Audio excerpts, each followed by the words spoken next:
Audio Jungle. Audio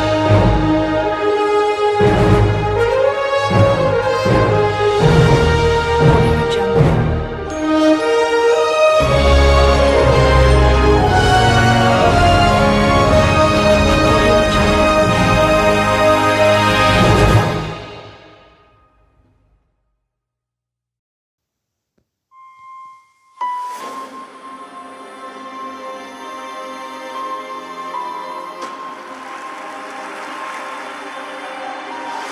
Charles Aznavour. Tu chantes et tu joues au théâtre. Je t'avoue que je prends tout ce qui peut me rapporter de l'argent. On va devoir partager le dîner. Oui, je sais, on va devoir dormir par terre. Qu'est-ce que tu veux chanter? Des chansons d'amour. Pour chanter l'amour, faut être beau. À 18 ans, j'ai quitté ma province. Bien des Tu vois qui est là Edith Piaf. T'es comme moi, toi. T'as chanté dans la rue. Comment que j'ai chanté dans la rue? Pour être chanteur, il faut une voix. Et ta voix, elle est voilée. Je veux faire mon propre disque. Ma tête sur la pochette, mon nom au-dessus. Faut qu'on passe à la vitesse supérieure. les photos, les chansons et... Un Arménien, ça a la réputation de savoir compter. Aznavour ferait mieux de faire de la comptabilité. C'est pas du racisme, ça? Je vais convaincre chaque spectateur dans chaque salle et je chanterai jusqu'à m'en déchirer la glotte. Quand tu me dis ce qui va pas. Il faut que je travaille plus, que je répète plus. On reprend. On était fous. T'es dans tes pensées, dans tes chansons, il y a toujours quelque chose. Si je dois tout négliger autour de moi pour y arriver, je le ferai. Ça ne veut plus. Tes ambitions, elles finiront par tout te faire perdre. Moi, ta femme, ta fille, tout. C'est toi, papa, qui chante? Et comment que c'est moi? Tu passes à la radio? Eh oui. Cette fois, Charles, tu vas entrer par la grande porte. On va t'entendre partout. Je crois que j'ai trouvé la formule. La formule Aznavour.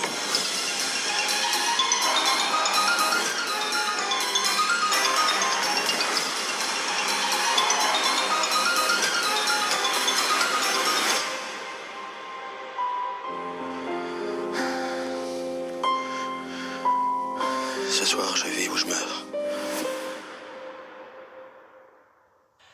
Bonjour à tous et bienvenue dans cette nouvelle vidéo. Et aujourd'hui on va critiquer le film Monsieur Aznavour. Alors avant, comme d'habitude, du coup, je voudrais vous rappeler qu'il y a quelques jours, nous avions critiqué évidemment bien le film Loup-garou. J'avais dit que c'était une daube. Et bien, aujourd'hui nous parlons donc de Monsieur Aznavour, réalisé donc par Grand Corps Malade et Mehdi Dir. Comme d'habitude, on va commencer par le synopsis du film. Alors le synopsis, c'est donc un fils de réfugié, petit, pauvre, à la voix voilée. On disait de lui qu'il n'avait rien pour réussir. À force de travail, de persévérance et d'une volonté hors norme, Charles Aznavour est devenu un monument de la chanson et un symbole de la culture française. Avec près de 1200 titres interprétés dans le monde entier et dans toutes les langues, il a inspiré des générations entières. Donc ça, c'est le synopsis du coup officiel que vous pouvez retrouver du coup sur internet. Donc du coup, le film est sorti le 23 octobre 2023. Donc il est réalisé donc par Grand Corps Malade et Mehdi Dir, qui avaient déjà réalisé ensemble La Vie scolaire, pour ceux qui ne savent pas. Et du coup, maintenant, nous allons nous intéresser un peu plus du coup à l'accueil du coup du film. Le 22 mai, information importante, le 22 mai, c'était à l'occasion, donc c'était le centenaire de Charles Aznavour. La distribution Pathé qui a distribué le film a révélé du coup l'affiche du film et aussi du coup la bande-annonce du film. Côté du coup, maintenant nous allons nous intéresser un peu plus du coup aux chiffres. Alors avant évidemment de vous nommer le box-office, on va rappeler que le budget du film est de 26 millions d'euros. C'est énorme, c'est pas une petite production, c'est quand même une grosse production. Il y a quand même pas mal de très très bons acteurs. Alors, on va y revenir après côté acteur dans quelques secondes. Maintenant, voilà. Au mi-février 2023, comme je l'ai dit, le cinéma publie sur ses réseaux sociaux une image de la façade de l'Olympia révélant titre et date. Le film a donc pour titre Monsieur Aznavour et date 2024. Ce film, dont le budget de 26 millions d'euros, est produit par Jean-Rachid Calouche pour Calouche Cinéma et Eric et Nicolas Altemayer pour Mandara et compagnie, et coproduit par Arnaud Chotard, Jean-Rachid Kalouche, conjoint de Katia Aznavour, fille de Charles Aznavour, se souvient que Charles Aznavour, avant son décès en 2018, a été impressionné par Patient.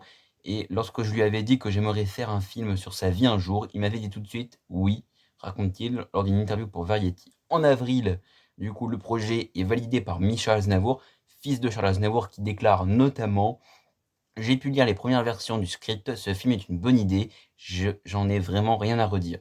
Grand Corps Malade a fait ses preuves autant dans la chanson qu'au cinéma, c'est un bon choix. En mai, Nicolas Brigot-Robert, de la société Playtime, se charge des ventes du film à l'étranger et Pathé Film a acquis les droits du film. En octobre, ce projet se voit octroyer la somme de 75 000 € par le CNC pour le recours aux effets visuels numériques. C'est quand même énorme, hein, 75 000 €.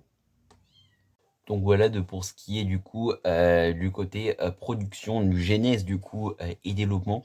Maintenant, on va s'attacher maintenant à la distribution des rôles. Et oui, comment finalement les rôles du film ont été distribués. Alors d'abord, ce qu'il faut savoir, c'est que le 15 février 2023, révélé par Variety, Tahar Rahim est choisi pour le rôle titre. L'acteur idéal pour jouer le rôle de Charles Aznavour, déclare Jean-Rachid Kalouche, parce qu'ils ont la même sensibilité, la même motivation et la même passion pour leur travail, ainsi qu'un regard malveillant. Cet acteur a rencontré Micha Aznavour pour un peu parler du feu chanteur. Et ce dernier avoue que le choix est classe. Tahar Rahim est un très grand comédien. Pour le film, il interprète lui-même quelques chansons de Charles Aznavour après avoir pris des cours de chant, de piano, de gestuelle. Il a bossé des mois et des mois, assure Grand Corps Malade. Il a dû supporter des heures et des heures de prothèses, de maquillage et 8 heures de chant par semaine pendant 6 mois. Mi-mars 2023, lors d'une interview, Bastien Bouillon déclare bientôt jouer dans le biopic, donc c'est lui qui va jouer le rôle de Jean Roche, ainsi que Marie-Julie Bopp qui incarne Edith Piaf, et Lionel Cecilio Gilbert Bécaud, Mi-novembre, Victor Metelet est annoncé dans le rôle de Johnny Hallyday, et parce qu'on a une petite apparition, donc spoiler, de Johnny Hallyday. Maintenant, nous allons intéresser du coup au côté casting, du coup, qui compose. Donc, nous avons Tahar Rahim en Charles Aznavour, nous avons Marie-Julie Bopp en Edith Piaf, nous avons Victor Metelet en Johnny Hallyday, nous avons Bastien Bouillon en Pierre Roche, nous avons Redouane Bouguereba, nous avons aussi Camille Moutawakil qui joue le rôle de Aïda Aznavour, nous avons Tigran Mekdatiria Misak Minou, Sofiane Guirib, Tiffany Hofstadter dans le rôle de Kimberly. Donc là, pour ceux qui ont vu le film, du coup, c'est la suédoise, voilà, sa femme suédoise avec qui il va se marier, voilà. Spoiler. Maintenant, du coup, j'ai trouvé un résumé, du coup, comme d'habitude, j'essaie de trouver des résumés de tout ce que les critiques ont dit sur ce film-là. Et évidemment, on va revenir évidemment sur ça. Alors, qu'est-ce qu'ils ont dit finalement, ces critiques, sur ce film-là? Alors, Monsieur Aznavour, réalisé par Grand Corps Malade et Mehdi Yazdir, s'annonce comme un hommage vibrant et intimiste à l'icône de la chanson française, Charles Aznavour, un projet qui allie avec audace musique et cinéma.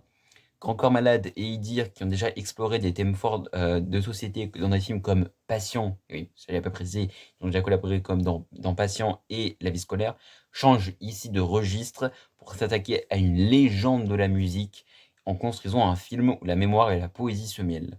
Le film brille par une réalisation qui semble vouloir avant tout capturer l'essence humaine de Charles Aznavour plutôt que de simplement retracer les grandes étapes de sa carrière. Ça, je suis plutôt d'accord. C'est vrai que le film ne va pas sortir du coup sur tout ce qui va être vraiment toutes les grandes étapes. Vraiment, comme on dit, capturer l'essence, le principal, quoi. À travers des images d'archives, des témoignages et des soins, et en particulier apportés aux ambiances, les réalisateurs mettent en lumière l'homme derrière l'artiste. Ils essayent de traduire cette voix si singulière et les tourments qui l'accompagnaient, soulignant les relations de l'artiste avec son héritage arménien, ses questionnements identitaires et son engagement personnel. Le parti pris visuel des deux réalisateurs, souvent contemplatifs et empreints de nostalgie, ajoute de la profondeur au portrait. Le film ne s'arrête pas au moment de gloire d'Aznavour, mais aborde aussi ces périodes de doute, de solitude ou même d'obscurité. Il offre un contraste intéressant entre l'image de l'artiste charismatique que le public connaît et l'intimité de l'homme, ses vulnérabilités et ses échecs personnels. Cependant, la réalisation peut sembler un peu trop respectueuse et éviter d'aller en profondeur sur certains aspects controversés de la vie d'Aznavour. En conséquence, ceux qui connaissent déjà bien le parcours du chanteur pourraient retrouver le film un peu linéaire ou même légèrement édulcoré. Néanmoins, les deux réalisateurs insufflent une belle émotion dans ce projet, rendant hommage non seulement à l'artiste, mais aussi à sa manière de transcender la douleur et la nostalgie pour en faire une musique qui a touché des millions de personnes. En résumé, ça c'est le résumé final, Monsieur Aznavour est un film qui joue sans doute aux amateurs de la musique et de l'homme. Grand Corps Malade et Mehdi Dir livre une œuvre soignée et respectueuse, peut-être parfois trop, mais qui arrive à capturer une part de l'âme d'un artiste intemporel. Ce film touchera autant les fans de longue date que ceux qui souhaitent découvrir ce qu'il y avait de plus humain et universel dans le parcours de Charles Aznavour. Alors vraiment, là, ça est vraiment... je suis d'accord, il y a certaines choses, oui, il y a l'aspect un peu nostalgie qui est assez intéressant. Je vais revenir un peu sur tout ça, mais voilà, donc là, vraiment, comme je dis, c'est vraiment une critique juste à chaud, je reviens vraiment de la séance. Donc, pardonnez-moi s'il y a peut-être certains éléments qui m'ont échappé, tellement j'ai adoré. Vraiment, il n'y a que des bangers cette année. Je pense que ça va être très difficile de faire un top, je pense. Quoi de parler? Je trouve que le film fait vraiment un peu, comment dire ça? Sur le point linéaire. C'est-à-dire c'est un peu comme un livre, c'est-à-dire c'est un peu comme une histoire, parce que le film a vraiment ça, donc attention, là je spoil un petit peu. Dans le film, vraiment, on a chapitre 1, chapitre 2, donc ça fait vraiment très livre, très histoire. Après, oui, c'est l'histoire de Charles Aznavour. Et ce que je trouve intéressant, c'est que, comme ils nous disent les critiques, c'est qu'ils aient vraiment, enfin les réalisateurs, enfin les critiques, c'est que vraiment ils ont mis en avant l'homme derrière l'artiste, et c'est ça qui est hyper intéressant. Faut pas oublier que Charles Aznavour, oui, il est connu pour ses chansons, mais il est connu parce que c'est quelqu'un qui va aussi qui a des engagements, qu'il tient à sa famille. C'est quelqu'un qui a un respect, c'est quelqu'un de très humain, quoi. Et même, je ne savais pas, donc attention, petit spoiler, donc que du coup, son fils, alors je ne sais plus le nom de l'acteur qui le joue, meurt, voilà, jeune. Je me rappelle plus le nom du fils, j'ai oublié, voilà, parce que tellement il y a eu d'émotions, il y a eu plein de passages, je me rappelle plus le nom. Ouais, donc si vous retrouvez, donc je savais pas que du coup que son fils meurt, celui qu'ils ont récupéré d'une autre famille, voilà, je ne savais pas qu'il était mort. Voilà, il y a plein de choses que j'ai appris sur Charles Aznavour, et je trouve que la réalisation de Mehdi Dir et Comrade a fait le taf, et bordel, je pense qu'ils mettent une claque à tous les réalisateurs, là, tous les petits réalisateurs qui font des films assez moyens. Je suis désolé, parce qu'il y a certains réalisateurs qui prennent des sujets, mais qui les traitent pas à fond, et c'est tellement dommage. Mais je suis désolé que encore mal les médias te mettent encore une grosse claque. Eux, ce qu'ils cherchent, c'est l'émotion, et moi, vraiment, ils m'ont touché avec ce film. Franchement, allez le voir pour les décors, la mise en scène, la performance de Taraim. Mon Dieu, Taraim. Je sais pas que j'ai souffert, mais mon Dieu, quel acteur. Quel acteur. Il se donne à fond, et ça fait plaisir. Et ça, j'aime. J'en parle beaucoup sur la chaîne, j'aime bien les acteurs qui se donnent à fond et pas qui veulent juste toucher un cachet. Parce que tu le sens, moi je le sens direct. Les acteurs qui n'ont qu'une envie, c'est de toucher leur argent. Et Taraim, lui, il s'en fout. Lui, il dit, je m'en fous de ça. Moi, je suis Charles Aznavour et je vais vous le prouver avec ce film. Et bordel, il met une claque à tout le monde. Il met une claque à tout le monde. Et franchement, les 101 826 entrées sont totalement méritées. Je le dis direct, ils sont totalement mérités. On va vraiment suivre la vie de Charles Aznavour à travers les moments qui sont compliqués, comme par exemple, je vais spoiler, je sais que je vais beaucoup spoiler, donc quand il arrive du coup aux États-Unis, vraiment, il arrive aux États-Unis du coup pour être du coup dans la tournée de Edith Piaf, et du coup il se présente du coup au guichet là après du coup le vol, et du coup la dame leur demande leur visa, sauf qu'ils n'ont pas leur visa, du coup hop on les classe direct en immigration. Voilà, donc c'est vrai que ce moment c'est assez symbolique, parce que du coup on est sur une période où les États-Unis, où il y a l'immigration est vraiment importante aux États-Unis, et du coup c'est vrai que les reloger à la case de, c'est assez dingue hein, quand même de se dire que ils ont quand même été classés comme immigrés alors que Bon, voilà, c'était une autre époque. J'ai envie de dire, c'est une autre époque. C'est comme ça. Il y a des choses qu'on aimerait bien enlever, mais bon. Voilà, comme le fait que, après, ça va montrer vraiment la réalité des choses. Comme par exemple, repense à un moment du film où il est face à un nazi qui lui dit t'es juif, et il lui demande de le déshabiller, qui lui demande de baisser son pantalon. Donc on voit bien que même quand il baisse son pantalon, il est hyper gêné. Vraiment, ça montre vraiment les grandes périodes de Charles Aznavour, et aussi certains éléments de l'histoire qui sont assez, bon, on le sait, qui sont pas faciles, on va dire ça comme ça. Au niveau des décors, le film donc est tourné, du coup, donc j'ai vérifié, a été tourné en Normandie. Il y a des décors qui ont été tournés en Bulgarie aussi. Voilà, on va vraiment le suivre partout. Et moi, ce qui me fait beaucoup rire, c'est que pendant le visionnage du film, c'est que il y a vraiment quelque chose qui m'a marqué, c'est que par exemple, quand Edith Piaf, du coup, lui permet, du coup, de pouvoir jouer dans des cabarets à Montréal, et bien lui, elle lui dit: «Mais non, vaut mieux que tu sois une icône, faut que tu travailles faut que tu travailles, faut que tu sois un artiste, faut que tu sois seul, faut que tu fasses tes propres chansons et tout, faut que tu reviens en France». Et lui, il dit, au départ, il dit: «Non, non, moi je m'en fous, moi je reste ici. Moi je reste ici, moi j'ai du succès ici, je me plais ici».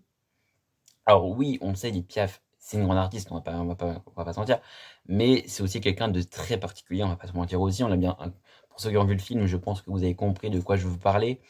Je me suis aussi posé la question pendant le long métrage sur est-ce que Edith Piaf, à un moment donné, alors je ne dis pas pendant tout le film, alors je sais pas si elle l'est ou pas, si elle est amoureuse ou pas de Charles Aznavour. C'est que je me suis posé la question. Je me suis posé la question. Après, oui, je sais, il était en couple avec une autre femme, donc je pense pas il va pas tromper sa femme. Mais bon, c'est vrai il a eu plusieurs histoires amoureuses, ça, le film le montre bien. Et surtout, il se laisse aller et les succès l'emportent. Et même lui, il le sent, même quand même les gens autour lui disent: «Ah, c'est un succès», lui, il dit à un moment donné: Non, non, pour moi, c'est pas un succès. Non, non», il le dit en une phrase, il résume vraiment. Lui, il se résume, lui, il dit: «Non, non, pour moi, c'est pas un succès. Non, non, moi, je sais quand c'est un succès ou pas». Il le dit. Là, il le dit, il peut pas être plus clair: «Je le sais quand c'est un succès ou pas». Voilà. Il le dit, il est clair, les décors, la réalisation, mon Dieu, mais Tarain, quel acteur, quel acteur. Il mérite un Oscar, mettez-lui un Oscar, mettez-lui des César, je m'en fous, mettez-lui un prix, bordel. Et franchement, allez le voir, ça vaut le coup d'œil. Vraiment, c'est un film que je trouvais, dans sa réalisation, qui est plutôt intéressante, vraiment hyper pertinente. Vraiment, j'avais beaucoup aimé La vie scolaire de Grand Corps Malade et Mehdi Dir. Et à l'annonce du projet, j'étais quand même un peu confiant, parce que je me suis dit: «C'est pas n'importe quelle réalisation, c'est pas, par exemple, un James Mangold». Voilà. C'est pas, non, je veux dire, c'est quelqu'un quand même qui est attaché à un projet et qui va au bout des choses. Mais bon, on le sait, et puis le plus terrible dans ça, c'est donc quand il a perdu, du coup, son fils, hein. C'est que, il va continuer à chanter jusqu'au bout. Il va pas s'arrêter de chanter, parce on aurait pu se dire après ça, il va s'arrêter de chanter. C'est fini pour lui. Non, Charles Aznavour, c'est un battant.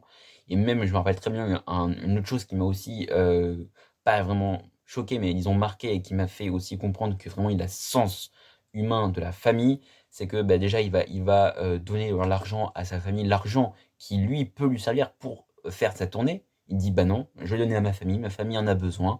Hop, je donne à ma famille. Même son copain, donc dans le film, c'est Jean Roche, joué par Bastien Bouillon, qui lui dit: «Non, mais là, t'as flingué tout l'argent qu'on avait pour notre tournée».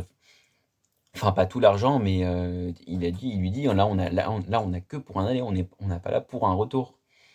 Voilà. Et aussi, bon, ses succès, et ce qui est dingue, c'est le travail même de la voix de Tahar. On voit que c'est un acteur qui a essayé de coller au rôle de Charles Aznavour. Alors, évidemment, on peut pas refaire l'artiste Charles Aznavour, on peut pas. Mais je trouve que déjà d'avoir fait l'effort, d'avoir pris des cours de chant, d'avoir quand même travaillé la voix, c'est quand même énorme de se dire ça. Rien que ça fout une claque à tout le monde. Et même tous les acteurs sont bien, ça fait le taf. Vraiment, j'adore ce film. Vraiment, au niveau des décors, de la mise en scène, des effets spéciaux numériques, comme je vous l'ai précisé dans la production, utilisé parce que oui, c'est un film qui va parler du coup de Charles Aznavour. Du coup, on va parler évidemment de la Seconde Guerre mondiale, évidemment de la libération de Paris, plein d'événements qui se sont passés. Et c'est énorme, le film est incroyable, vraiment, en termes musicalement. Même lui, il s'attendait pas à un tel succès. Et c'est ça que j'aime bien dans certains films, c'est que des fois, il y a des artistes qui s'attendent pas à un tel succès, et des fois, bah, voilà, ils s'y attendent, hein. Mais ils sont assez surpris. Et franchement, j'ai pas envie de dire que c'est un biopic classique parce que moi, je suis pas critique cinéma. Voilà, vous le savez très bien. Voilà, j'ai envie de dire, chacun son avis sur le film. Franchement, ça vaut le coup d'œil. Allez le voir. Moi, je vais le noter 16/20. Je l'ai beaucoup aimé. Je sais que vous allez me dire, mais pourquoi tu mets pas 20/20? Bah, il n'existe jamais de film parfait. On ne peut jamais faire de film parfait. Mais franchement, ça vaut le coup d'œil. Monsieur Aznavour, donc réalisé par Grand Corps Malade et Mehdi dire, quand il dit ce film fout une claque à tout le monde. Tout le monde. Voilà. C'est dit simplement. On ne peut pas faire mieux, j'ai envie de dire, que ce qu'ils ont fait, c'est exceptionnel. Et j'ai envie de dire, c'est un film différent, parce que j'ai déjà vu des biopics, hein, faut pas se dire que j'ai pas vu de biopic. J'ai déjà vu des biopics, mais je trouve que ce biopic-là ne va pas se concentrer, du coup, comme ils l'ont dit, la presse, sur toutes ces grandes étapes de sa vie. Ça va se concentrer sur l'essentiel. C'est ça qui est hyper intéressant. Donc franchement, allez le voir, foncez, allez le voir. Je vous conseille d'aller le voir. Voilà, donc j'espère que cette vidéo critique vous aura plu. Du coup, on se retrouvera du coup juste après les vacances pour une nouvelle vidéo. On parlera du coup de 2 films que j'ai été voir pendant ces vacances. On parlera du coup de Lee Miller et de The Apprentice. Donc voilà, parce que oui, je pars en Espagne demain. Donc évidemment, il n'y aura pas de vidéo comme je viens de vous le dire jusqu'à la rentrée. Enfin, peut-être qu'il y en aura une dimanche, le dimanche avant la rentrée, mais peut-être, hein, je dis bien peut-être, je ne suis pas sûr. Donc vous inquiétez pas, je partagerai des photos dans l'onglet communauté. Donc vraiment, si vous avez envie de regarder, bah regardez. Franchement, voilà, l'Espagne. Donc si vous avez des conseils aussi sur quoi visiter, parce que je vais à Rosas. Donc ici on a des gens qui ont déjà été à Rosas, donc peut-être, et que vous êtes dans les commentaires, et bien n'hésitez pas à mettre un petit commentaire, me dire ah là tu peux aller visiter ça. Bon, moi je sais déjà qu'est-ce qu'on va aller visiter, mais si vous avez des idées de petites villes à aller les visiter autour, n'hésitez pas, et surtout n'hésitez pas surtout à liker, à partager et à s'abonner. Et j'espère que cette vidéo vous aura plu. Et n'oubliez pas, vive la passion du cinéma. Bonne fin de vacances à tous. Et allez au cinéma et mangez des pizzas. Tess! Audio Jungle.